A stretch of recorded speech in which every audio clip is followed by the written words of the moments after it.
नमस्कार दोस्तों, आज हम पढ़ेंगे परफेक्ट टेंस के बारे में, जिसमें हम प्रेजेंट परफेक्ट, पास्ट परफेक्ट और फ्यूचर परफेक्ट तीनों टेंसों का अध्ययन करेंगे और अंत में एक इम्पोर्टेंट एक्सरसाइज करेंगे। जो एक्सरसाइज इस प्रकार से होगी, यदि आप कक्षा 9वीं या कक्षा 10वीं में हैं तो आपके लिए परीक्षा में ट्रांसलेट आते हैं और वो ट्रांसलेट जो है आपको इसी प्रकार से आते हैं। तो ध्यान से आप पूरी एक्सरसाइज को समझें, क्योंकि इस एक्सरसाइज में सरल एवं कठिन दोनों प्रकार के वाक्यों का समावेश किया गया है और एक्सरसाइज में जितने भी वाक्य हैं, परीक्षा में पूछे गए वाक्य हैं, तो ध्यान से समझना। तो हम शुरू करते हैं परफेक्ट टेंस। तो देखिए, परफेक्ट टेंस के बारे में थोड़ा बहुत नॉलेज तो आप रखते होंगे कि प्रेजेंट का भी परफेक्ट टेंस होता है, पास्ट का भी होता है, फ्यूचर का भी होता है। तो हम देखते हैं प्रेजेंट परफेक्ट में ध्यान ये रखना है, हैज हैव सहायक क्रियाएं होती हैं और थर्ड फॉर्म होता है। वाक्य नेगेटिव जब आएगा तो हम नॉट लगा देंगे, लेकिन इंट्रागेटिव आएगा तो हैज हैव जो सहायक क्रियाएं होंगी उनको हम आगे कर देंगे। इतना तो सब पता होगा। पास्ट परफेक्ट टेंस में हैज हैव की जगह हैड हो जाता है और हैड यहाँ अकेली सहायक क्रिया है, सबके साथ लगेगी और वाक्य नेगेटिव होगा तो नॉट, और थर्ड फॉर्म तो आपको लगाना ही पड़ेगा इस टेंस में।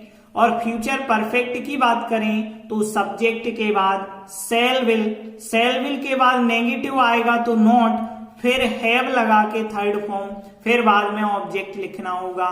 तो ये तीनों टेंसों के स्ट्रक्चर हैं, ध्यान रखें। Has have third form present perfect में, had third form past perfect में, और फ्यूचर में शैल विल हैव। लेकिन नेगेटिव बनाते हैं तो पहली सहायक क्रिया के बाद नॉट लगाते हैं, इंट्रागेटिव बनाएंगे तो शैल विल को आगे रखेंगे।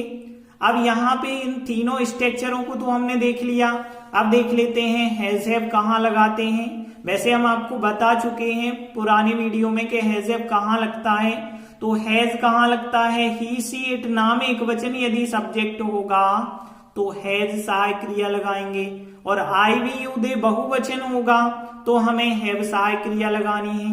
अब देखिए, पास्ट में तो एक अकेली हैड है तो हैड सभी सब्जेक्ट के साथ आ जाएगी, कोई समस्या नहीं है। यदि फ्यूचर में देखें तो फ्यूचर में शैल विल सहायक क्रियाएं होती हैं और शैल आपको पता होगा आई और वी सब्जेक्ट है तो शैल लगाते हैं, और आई वी को छोड़ के कुछ भी सब्जेक्ट हो तो हमें विल लगाना होता है।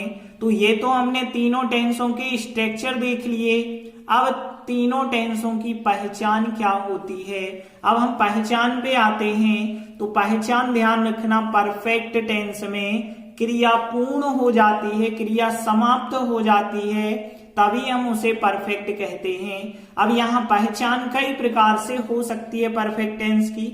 हो सकता है चुका चुके चुकी वर्ड मिल जाए या कोई अलग वर्ड मिल जाए, लेकिन हम आपको केवल यही बताएंगे कि क्रिया समाप्त हो जाती है परफेक्ट टेंस में, मतलब क्रिया पूर्ण हो जाती है। जैसे हम एग्जाम्पल पे देखें यदि, तो एग्जाम्पल है हम पत्र लिख चुके हैं। लिख चुके हैं का मतलब है लिखने की क्रिया पूरी हो गई है।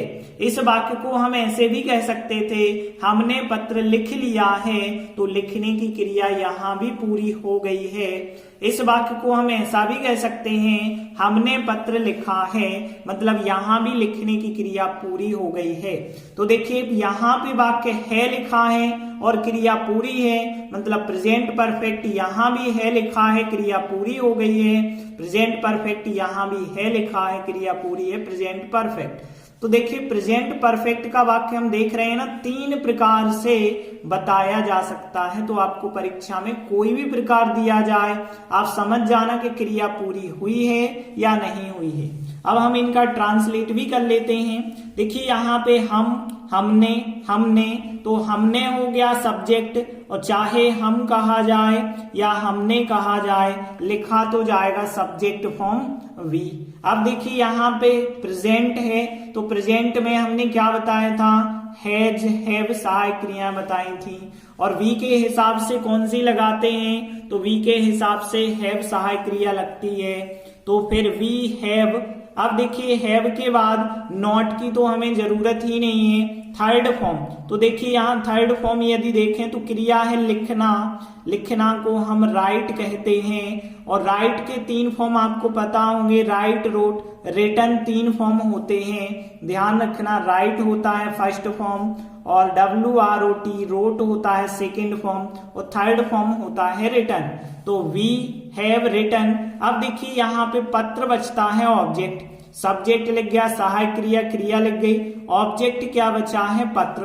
तो पत्र के लिए लेटर कहते हैं। अब देखिए वाक्य में लेटर भी लिख सकते हैं, लेटर्स भी लिख सकते हैं, क्योंकि वाक्य में कहीं ये नहीं समझ आ रहा कि एक पत्र है कि अनेक पत्र हैं। तो यहाँ पे हम लेटर्स भी लिख सकते हैं और लेटर अकेला भी लिख सकते हैं। इस प्रकार से हम ट्रांसलेट कर पाएंगे। अगला वाक्य देखते हैं, जैसे कि तुम निबंध पढ़ चुके थे, मतलब पढ़ने की क्रिया पूरी हो गई थी, परफेक्ट हो जाएगा कि नहीं हो जाएगा। या फिर तुमने निबंध पढ़ लिया था, तो ये भी क्रिया पूरी हो गई पढ़ने की। और फिर तुमने निबंध पढ़ा था, तो यहाँ पे भी देखें निबंध पढ़ा था मतलब निबंध पढ़ने की जो प्रक्रिया थी पूरी हो गई थी। तो यहाँ पे लास्ट में था है, इस वजह से पास्ट होगा और क्रिया पूरी हो गई मतलब पास्ट परफेक्ट टेंस हो जाएगा। अब ध्यान देना, 3 प्रकार से पास्ट परफेक्ट भी यहाँ पे लिखा जा सकता है। जैसे हमने 3 प्रकार से प्रेजेंट परफेक्ट बताया, वैसे ही 3 प्रकार से पास्ट परफेक्ट भी हो सकता है। अब इसका ट्रांसलेट हम कैसे करेंगे, देखिए सब्जेक्ट तुम, तुमने, कुछ भी हो, लेकिन लिखा तो यू जाएगा, तो यू लिखा। और पास्ट परफेक्ट में हेड सहायक क्रिया लगाते हैं, तो यू के साथ हेड ही लगाएंगे, क्योंकि हेड तो अकेली ही है, सबके साथ लगानी होगी, यू हेड। अब ध्यान देना, हेड के बाद हमें नॉट की तो आवश्यकता है नहीं। थर्ड फॉर्म पे आ गए हम। थर्ड फॉर्म क्या है, यहाँ पे क्रिया है पढ़ना, पढ़ना को रीड कहते हैं। और रीड के तीनों फॉर्म एक से होते हैं, लेकिन पढ़ा बस अलग अलग जाता है कि रीड, रेड, रेड ऐसे पढ़े जाते हैं, लेकिन लिखे तो तीनों एक से जाते हैं ना। तो यू हैड रीड का थर्ड फॉर्म रीड ही हमने लिखा। इसके बाद निबंध, निबंध बचता है ऑब्जेक्ट। तो निबंध देखिए, निबंध को ऐसे कहते हैं, ऐसे का मतलब होता है निबंध। और देखिए यहाँ एक ही निबंध पढ़ा होगा तो यहाँ पे ऐसे लिखेंगे, लेकिन एक निबंध है तो एक के लिए आर्टिकल या तो ए लिखते हैं या तो एन लिखते हैं। लेकिन यदि हम देखें तो स्वर से उच्चारण आ रहा ऐसे, ऐसे यदि आप लिखोगे तो एडी की ए से लिखना होगा ऐसे, जो कि हिंदी का स्वर है तो एन आर्टिकल लगा देते हैं। और हिंदी का व्यंजन से उच्चारण आता तो ए आर्टिकल लगाते। तो इस प्रकार से आंसर हो गया यू हैड रीड एन ऐसे, मतलब तुमने निबंध पढ़ लिया था। अगला वाक्य देखिए, बच्चे पतंग उड़ा चुके होंगे, मतलब यहाँ उड़ाने की क्रिया पूरी हो गई है। इस वाक्य को हम ऐसा भी कह सकते हैं कि बच्चों ने पतंग उड़ाई होगी, मतलब उड़ाने की प्रक्रिया जो क्रिया होगी वो पूरी हो चुकी होगी, या फिर बच्चों ने पतंग उड़ा ली होगी। यहाँ पे आप 3 प्रकार से फ्यूचर में भी कह सकते हैं इस वाक्य को, लेकिन यहाँ ध्यान ये देना कि यहाँ पे क्रिया पूरी हो जाती है इन तीनों वाक्यों में। देखेंगे लास्ट में होंगे, होगी या फिर होगी लिखा है, जो फ्यूचर को दर्शाता है और क्रिया पूरी है, तो फ्यूचर परफेक्ट हो गया। और फ्यूचर परफेक्ट है तो ट्रांसलेट कैसे करते हैं, शैल, विल, हैव थर्ड फॉर्म के द्वारा करते हैं। तो यहाँ पे बच्चे या बच्चों ने सब्जेक्ट हो गया, जो कि हम चिल्ड्रन लिख देंगे। तो चिल्ड्रन तो यहाँ पे सब्जेक्ट हो गया, सब्जेक्ट के बाद शैल या विल में से सहायक क्रिया लगाएंगे। और हमें पता है आई भी सब्जेक्ट होता है तो शैल लगता है, बाकी सब में तो विल लगेगा, तो चिल्ड्रन विल लगाएंगे। फिर नॉट की तो जरूरत नहीं है, हैव लगा के थर्ड फॉर्म हमें लिखना है। तो हैव, अब थर्ड फॉर्म क्या होगा, उड़ाना क्रिया है, तो उड़ाना को क्या कहते हैं, फिलाई कहते हैं। फिलाई का सेकेंड फॉर्म होता है फ्लू, लेकिन थर्ड फॉर्म होता है फिलोन। तो यहाँ पे हमें थर्ड फॉर्म लिखना है, फिलाई, फ्लू, फिलोन। इसके बाद देखिए ऑब्जेक्ट बचा है पतंग, तो पतंग को क्या लिख देंगे, आ काइट लिख सकते हैं, तो आ काइट लिखेंगे। इस प्रकार से हमारा आंसर बन जाएगा। आगे हम सीधी एक्सरसाइज पे आ जाते हैं। तो देखिए एक्सरसाइज का पहला वाक्य, मैंने चाय नहीं पी है। अब देखिए यहाँ पे है लिखा है, तो यहाँ पे हमें पता चल गया प्रेजेंट है। अब देखिए चाय पी है, तो यहाँ पीने की क्रिया पूरी हो गई है, इस वजह से हम कहेंगे परफेक्ट टेंस है। तो प्रेजेंट परफेक्ट में कैसे बनाते हैं, has have not third form. देखिए यहाँ पे आई सब्जेक्ट हो गया, मैंने या मैं के लिए कहते हैं आई के बाद हमें या तो हैज लिखना पड़ेगा या तो हैव, और आई के साथ लगाते हैं हम हैव, तो आई हैव। अब देखिए वाक्य में नहीं आ रहा है, तो नहीं को नॉट लिखना पड़ेगा। अब देखिए यहाँ पे पी है, पीना को हम ड्रिंक भी कहते हैं, और पीना को टेक क्रिया का इस्तेमाल भी हम कर सकते हैं। तो यदि आप टेक क्रिया का इस्तेमाल करेंगे तो टेक का थर्ड फॉर्म टेकन लिखना होगा, और यदि आप ड्रिंक क्रिया का इस्तेमाल करते हैं तो ड्रिंक का थर्ड फॉर्म ड्रंक लिखना पड़ेगा। तो यहाँ पे दोनों क्रियाएं सही हैं। अब देखिए यहाँ चाय बचता है ऑब्जेक्ट, चाय को क्या कहते हैं, टी कहते हैं। इस प्रकार से आंसर हो जाएगा। अगला वाक्य, शिक्षक रीवा जा चुके थे। तो यहाँ पे थे का मतलब है पास्ट, और जा चुके थे का मतलब है परफेक्ट टेंस, क्योंकि यहाँ पे क्रिया पूरी हो गई जाने की। तो यहाँ शिक्षक हो गया सब्जेक्ट, शिक्षक को टीचर कहते हैं लेकिन हम द टीचर लिख देंगे, सब्जेक्ट हो गया द टीचर। अब देखिए वाक्य है past perfect, had third form, क्योंकि नॉट की तो इसमें जरूरत ही नहीं है, तो हैड लिखा। अब थर्ड फॉर्म लिखेंगे, जा चुके थे का मतलब क्रिया जाने की हो रही है, और जाना को हम गो कहते हैं, और गो वेंट गॉन इसके 3 फॉर्म होते हैं, ये तो सबको पता होगा। तो हमें लगाना होगा थर्ड फॉर्म गॉन। अब देखिए रीवा जा चुके थे, रीवा बचता है ऑब्जेक्ट, तो रीवा को तो रीवा ही कहते हैं, लेकिन जब कहीं हम जाते हैं तो उसके पहले टू लगा देते हैं, तो टू रीवा। इस प्रकार से आंसर बन जाएगा। अगला वाक्य, वर्षा हो चुकी थी। तो यहाँ थी फिर आ गया है, वर्षा होना क्रिया है, पूरा हो गया कार्य, मतलब परफेक्ट टेंस है, पास्ट परफेक्ट टेंस।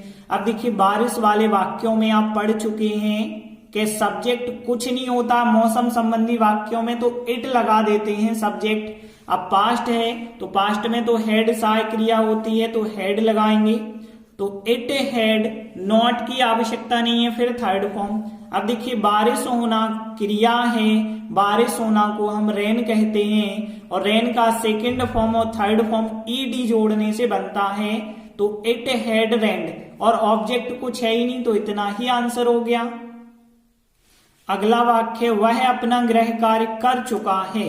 देखिए है का मतलब है प्रेजेंट, और कर चुका मतलब क्रिया पूरी हो गई, तो प्रेजेंट परफेक्ट हो गया ना, और प्रेजेंट परफेक्ट में हैज हैव थर्ड फॉर्म लगाते हैं, तो वह मतलब कोई लड़का है, ही सब्जेक्ट हो गया, और ही के साथ हैज हैव में से हमें लगाना होगा, तो ही के साथ क्या लगाते हैं, हैज।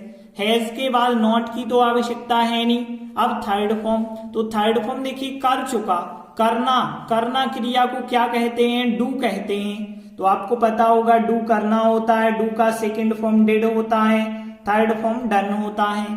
तो यहाँ पे थर्ड फॉर्म हमने लिखा डन, तो ही हैज डन मतलब हो गया वह कर चुका है।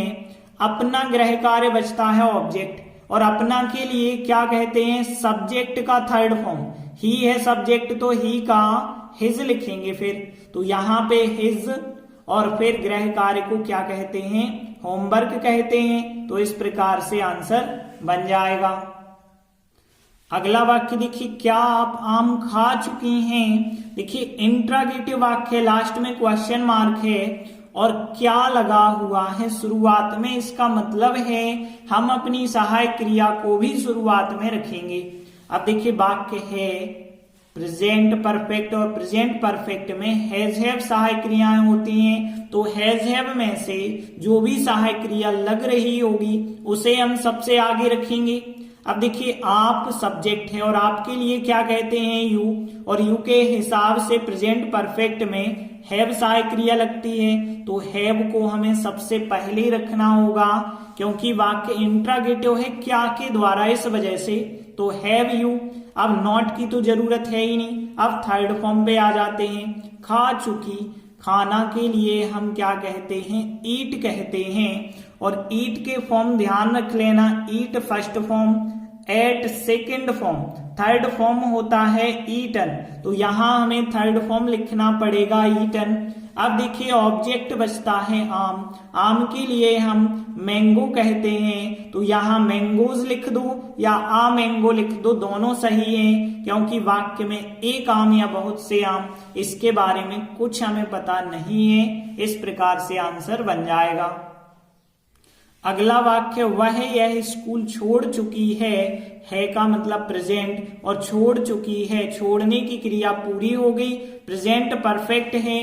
वह सब्जेक्ट है लेकिन चुकी है मतलब लड़की है, तो हमें सी सब्जेक्ट लिखना पड़ेगा। अब प्रेजेंट है, हैज हैव सहायक क्रियाओं में से लगाएंगे, सी के साथ हैज लगता है तो सी हैज, हैज हैव के बाद नॉट की आवश्यकता है ही नहीं। अब थर्ड फॉर्म, छोड़ चुकी है, छोड़ना, तो छोड़ना को हम कहते हैं लीव, लीव मतलब छोड़ना, और लीव का सेकंड और थर्ड फॉर्म होता है लेफ्ट और लेफ्ट। तो यहां तो हमें थर्ड फॉर्म लिखना पड़ेगा, लेफ्ट मतलब छोड़ चुकी है। यह स्कूल बचता है ऑब्जेक्ट, यह के लिए दिस कहते हैं, स्कूल के लिए स्कूल ही लिखेंगे। इस प्रकार से आंसर बन जाएगा। अगला वाक्य, वह कहाँ गया था। देखिए यहाँ था मतलब पास्ट है, गया था मतलब जाने की क्रिया यहाँ भी पूरी है, तो यहाँ पास्ट परफेक्ट टेंस है, लेकिन इंट्रागेटिव है। और इंट्रागेटिव किसी क्वेश्चन वर्ड से जब होता है तो हम क्या करते हैं, सबसे पहले उस क्वेश्चन वर्ड को लिखते हैं। तो सबसे पहले हम कहाँ के लिए लिखेंगे, और कहाँ को वेयर कहा जाता है। देखिए अभी स्ट्रक्चर जो होता था, subject head, third form not, third form होता था प्लस ऑब्जेक्ट, ऐसा था स्ट्रक्चर। लेकिन जब कोई क्वेश्चन वर्ड आता है तो वो क्वेश्चन वर्ड सबसे पहले लिखा जाता है और सहायक क्रिया सब्जेक्ट से आगे लिखी जाती है।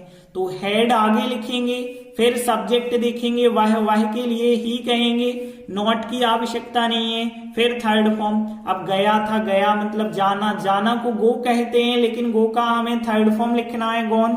ऑब्जेक्ट कुछ वाक्य में है ही नहीं लास्ट में, लेकिन क्वेश्चन मार्क तो लगाना पड़ेगा। इस प्रकार से आंसर हो जाएगा।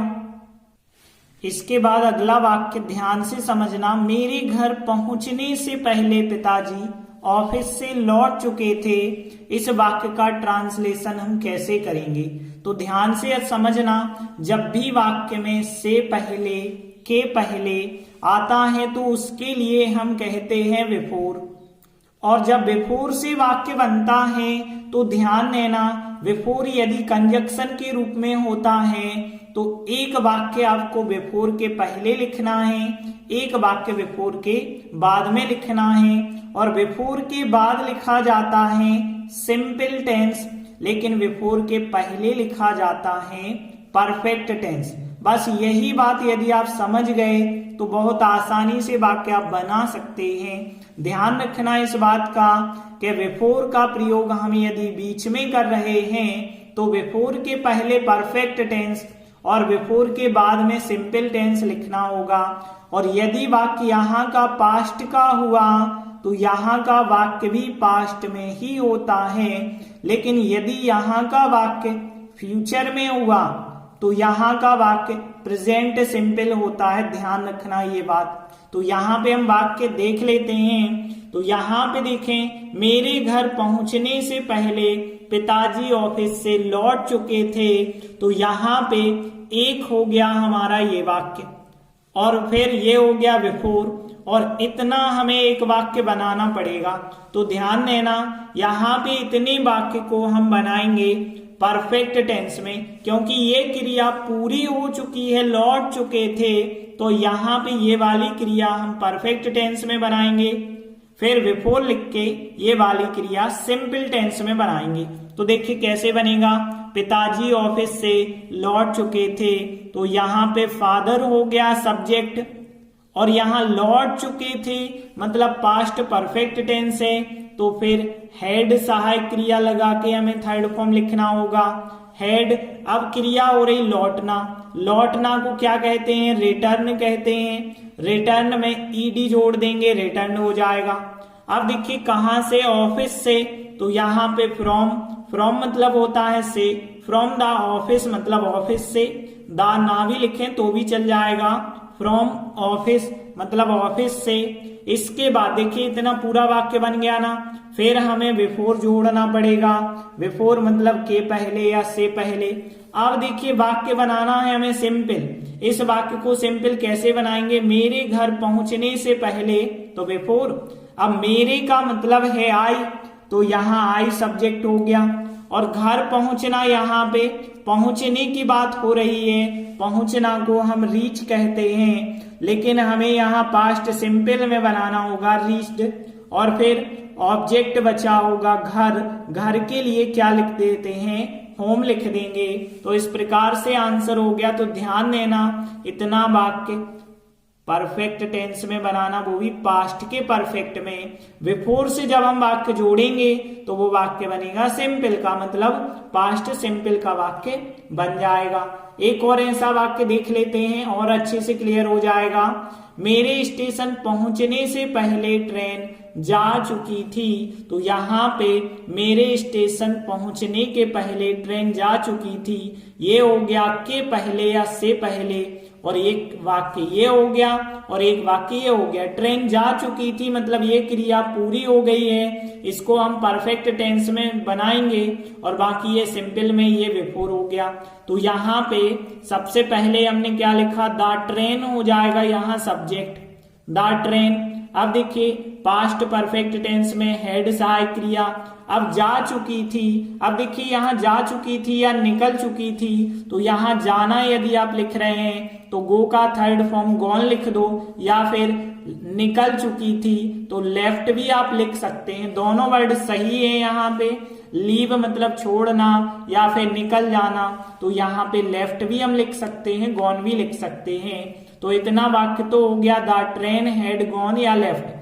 और फिर इसके बाद हम बिफोर लिखेंगे, बिफोर लिखने के बाद वाक्य बना देंगे पास्ट सिंपल, मेरे स्टेशन पहुंचने के पहले, तो बिफोर मेरे को हम आई कहते हैं, आई के बाद यहाँ पे सेकेंड फॉर्म रीच्ड, और फिर क्या स्टेशन बचता है ऑब्जेक्ट, तो द स्टेशन लिख देंगे। इस प्रकार से आंसर बनेगा।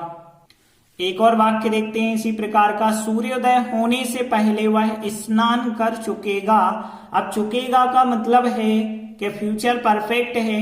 अब देखिए यहाँ पे ध्यान देना, वाक्य कैसे बनेगा। एक वाक्य हो गया वह स्नान कर चुकेगा से पूर्व, बिफोर हो गया, सूर्योदय होना एक वाक्य अलग हो गया। तो देखिए यहाँ पे पहले तो हमें परफेक्ट टेंस वाला वाक्य बनाना पड़ेगा, तो वह स्नान कर चुकेगा, वह को ही कहेंगे। अब देखिए कर चुकेगा फ्यूचर परफेक्ट का बनाना है, फ्यूचर परफेक्ट में विल सहायक क्रिया लगाएंगे, फिर हैव के बाद थर्ड फॉर्म, हैव के बाद थर्ड फॉर्म। अब देखिए स्नान करना, तो स्नान करना के लिए क्या कहते हैं, पता होगा आपको, बाथ क्रिया होती है, नहाना या स्नान करना।